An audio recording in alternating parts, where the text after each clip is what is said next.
And actually, my salary as an MP is nowhere near what a GP's is working in Peterborough. Just to give you some...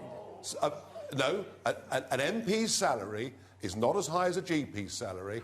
So let's give this some sense of perspective. I have not enriched myself by being in politics, quite the reverse. I've done it because I believe in it. I've done it because I think we should be an independent, democratic, self-governing nation. And I think that's very... And if we're not a self-governing nation, what are we?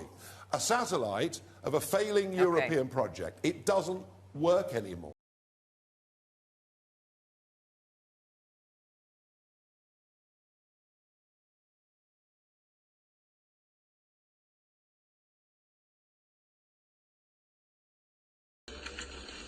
Everyone's a winner with Europe.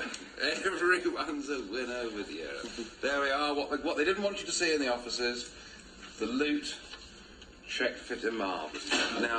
Now, I'm not saying that all of this is wrong, but what I am saying is that on travel expenses, you should have to produce receipts, and I think it's absolutely monstrous that people are being paid money way in excess of their genuine travelling requirements. Now, that represents 4 working days and 1 journey. And what's that in English money? Well, we're talking about £1,900. It's a good job, this. I mean, I reckon I worked it out, because so much of what you get is after tax. But if you used the secretarial allowances to pay your wife, on top of all the other games that you could play, I reckon this job in sterling terms is worth over £250,000 a year to you. That's what you'd need to earn working for Goldman Sachs or someone like that. Nigel, how are you? Very well. Can I just ask you a quick question? You can try. You pride yourself on being an ordinary man in touch with the people, but are you in fact a kept man?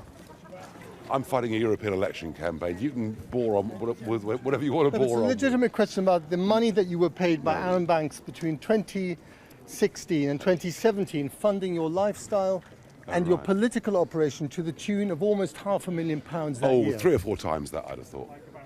So £13,000 for the house in Chelsea paid for by Arron Banks? True or not true? So is there a European election next week? Yeah, we'll ask about that in a minute. Good. But can we just talk about the money? Can we talk about the money for a second? No, not really. So £5,000 for the bodyguard and driver a month, £13,000 for the house in Chelsea a month. You said in 2017 that you were skint, that there was no money in politics, but there clearly was quite a lot of money in it for you, wasn't there? Yes or no? Why do you want to talk about these things? I mean, none of this is illegal, but this is important. You're running for public office. It's a matter of transparency. It certainly is. We've got a democratic election next Thursday, which is all about democracy, and you won't even talk about it. You rail against the elite, the metropolitan elite in London. I rail against people like you. You're exactly. Quite right. And yet you're living the lifestyle of the elite, or you were, financed by very rich friends. Terrible, isn't it?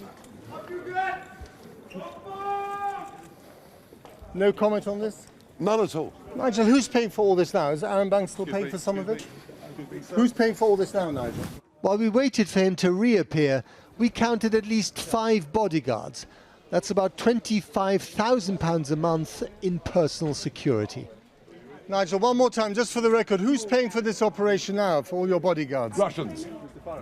You were in London last night. I saw you on our programme. You were here this morning. How did you get here? Remarkable, isn't it? Yeah, sort of Peter Pan-like existence. Not by Eurostar. How did you get here? No. I managed to get here. It wasn't the cheapest thing I've ever done, but I Private plane? A little plane that hopped us over. A little plane. And who paid for that plane? Me.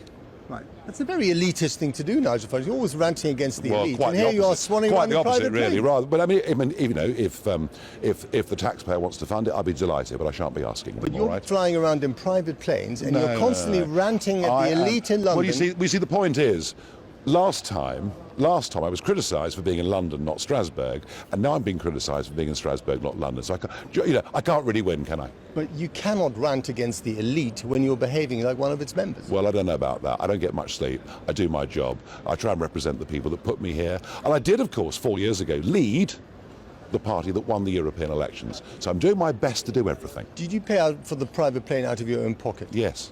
How much was it? I can't remember. It doesn't You matter. can't remember? It must be a huge amount of money. Listen, it's pretty irrelevant.